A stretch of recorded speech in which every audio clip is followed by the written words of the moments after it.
Okay, Ante, I love this segment because, as you know, coming into this season, I was wrong. But I told you that I thought at the trade deadline this season, Giannis Antetokounmpo would force a trade out of Milwaukee because he's sick and tired of losing, and it's just him and Dame, and they have no help. But you look up, they added Kyle Kuzma at the deadline, a move that I love, that you scoffed at, but it's a move that I love because that's exactly what they needed, another scorer there.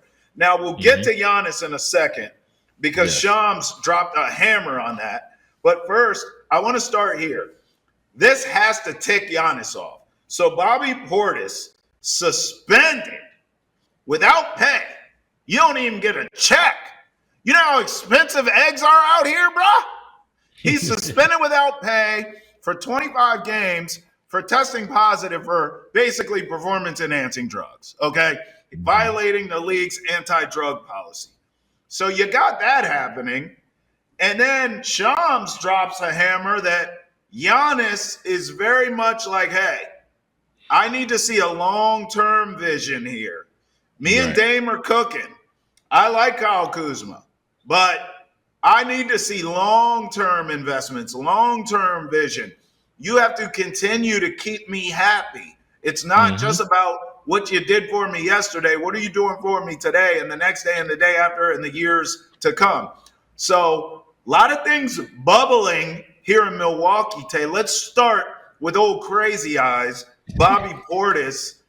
I don't even want to ask you, were you shocked by this news? Because it's almost like, who cares? But this guy's such a veteran in this league. He is valuable to the Bucks. It's just like disappointing, Ante, I think. I mean, that's what when I saw this, it was just like, man, come on, bro. This is the last thing this team needs, the last thing Giannis needs. It's not devastating on the floor, but it's just disappointing, and it certainly doesn't help the Bucks, Tay. Yeah, it definitely doesn't help the Bucks at all in their situation. They were a team that started off slow, started picking it up, and now they've kind of found where we think they're going to be in the East. You know what I mean? They're in that middle of that pack of the top teams in the East, and that's where we always kind of thought they were going to be. Like you said, obviously adding Kyle Kuzma was a big addition for their team this year because Chris Middleton wasn't doing much for them. They shipped him off to Washington. Kyle Kuzma is now in Milwaukee.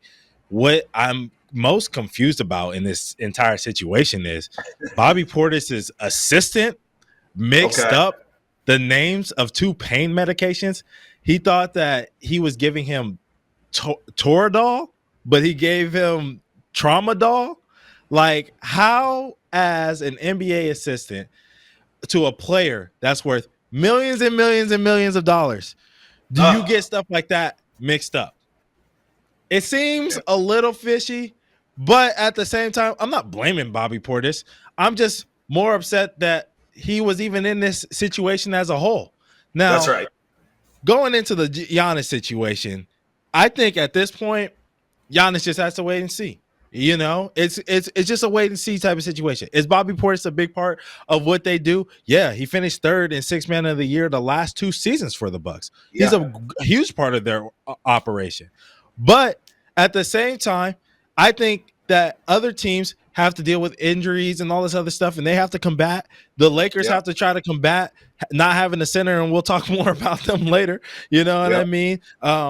Other teams, KP was out for an extended period of time, and the Celtics had to figure out how to play without him for the first 25 games of the season, and they fared fine. You know, the Knicks are just now getting OG and Anunoby back after he's missed some extended time, and they've been fine. I think this is one of those situations where good teams find a way. That's a simple answer. Good teams find a way.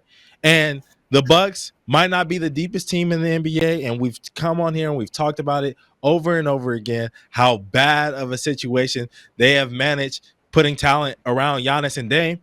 And that's the same case. But you know what? You were so high on Kyle Kuzma. He's got to show up. He's got to show up. Yeah. And that's what it comes down to. That's where I'm at too, Tay. It almost now, you needed a Kyle Kuzma for everything that we always talk about. You need that third option. But now with the Portis news, it adds even more value to the move they made to bring in Kuzma. In fact, as you know me very well. Everything comes back to gambling for me. Yes, I'm going to be honest with you. Kuzma's playing well. He's averaging about 16 points per game. He's fitting in nicely. Now with Portis out, and guess who the Bucks play tonight? They play the Wizards. Okay. Here you go. Guess what's about to happen? Kyle Kuzma is going to drop 50 on the Washington Wizards. I don't know what his player prop is. 50? And I don't give a damn. Yes, I don't give a damn. On the second night of a back-to-back? Yes. Whatever his player prop is, bet the over. You're welcome. Because the Wizards can't stop anybody. They can't. I mean, they can't stop their sink from running. Okay. Yeah, so right. Kuzma feels a type of way anyway about them. So guess what? I'm about to light y'all up. I'm gonna have more minutes tonight with Portis out. Watch this. Kuzma's going off tonight. I can see that happening. Look, if Kuzma's not going off, then it's got to be Kevin Porter Jr. That's what I want to say, because they added another scorer at the deadline that people weren't really talking about. But Kevin Porter Jr. is a bucket getter, and so if he doesn't take this opportunity to step up and have this opportunity to score, because we know what Dame is going to do. We know what Giannis is going to do. And we even know what Kyle Kuzma is going to do. He's been really efficient with the Bucks, which you told me he would be. You know what I'm saying? So we don't know what KPJ is going to do from a night-to-night basis. This is an opportunity for him over the next 25 games to establish himself as a main guy on this Bucks team. And I tell you what, that Bucks Milwaukee fandom, they do love guys who come in and play hard and get buckets. They love that. So if you can go do that, you'll never pay for a meal in Milwaukee in your life.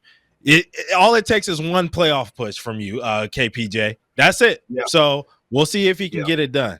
Yeah, I'm not gonna hold you. I love Midwest food, bro. All them cities. Chicago got good food, but I'm gonna tell you right now, Milwaukee has good food, bro. Between them brats and them beers and them cheese curds they working with, man, if I didn't have to pay for a meal in Milwaukee for the rest of my life, I promise you I'd be 654 pounds. By the way. Before you move on, Travis, you move on, I just have to ask you really quickly. Who plays worse defensively, the Wizards or the Lakers, though? Because you talk about the Wizards defense. Who's worse, the Wizards or the Lakers? Yo, those are the worst defensive teams in the league, bro. By the way, Kyle Kuzma, I looked this up. Kuzma's career high, 2019 against the Pistons, 41 points. I'm telling you, take the over. Okay. Take the over.